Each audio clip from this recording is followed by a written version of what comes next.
Bago tayo magpatuloy, huwag kalimutang mag-subscribe sa aking channel.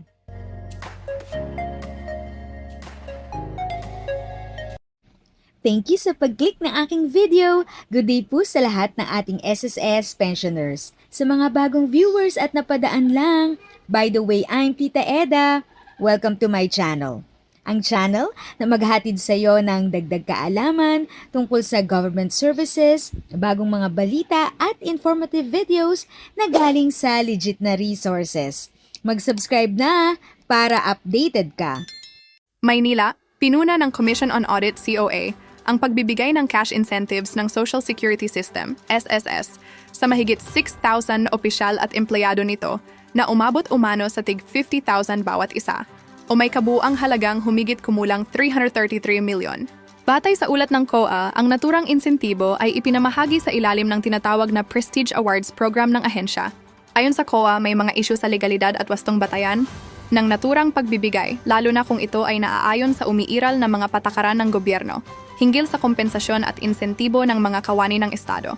Sinabi ng COA na kailangang malinaw na maipaliwanag ang pamunuan ng SSS kung paano nabigyang katwiran ang malaking halaga ng cash incentives, lalo na't ang pondo ng SSS ay nagmumula sa kontribusyon ng mga miyembro. Iginiit ng ahensya ng audit na dapat tiyakin na ang bawat paggastos ay may malinaw na benepisyo sa publiko at hindi lamang sa mga empleyado ng institusyon. Dagdag pa ng COA, mahalagang masunod ang mga patakaran sa paggastos ng pondo ng pamahalaan, kabilang ang mga limitasyon at kondisyon sa pagbibigay ng bonus at insentibo. Kung mapapatunayang may paglabag, maaari umanong managot ang mga opisyal na nag-aproba sa naturang pagbibigay.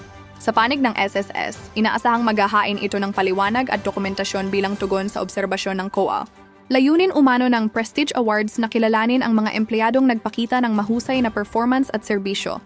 Subalit patuloy pa ring sinusuri ng COA kung sapat at naaayon sa batas ang naging proseso. Ang isyong ito ay muling nagbukas ng diskusyon ukol sa tamang paggamit ng pondo ng mga ahensyang humahawak ng kontribusyon ng mamamayan at sa pananagutan ng mga opisyal ng gobyerno sa bawat pisong ginagastos mula sa kaban ng bayan.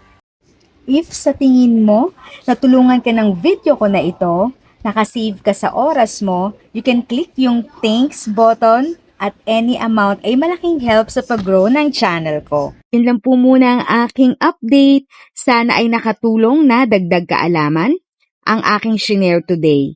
Ang goal ng aking channel ay mag-create ng awareness. Kung ganitong mga topic ang gusto mo, panoorin mo ang mga videos ko na ito.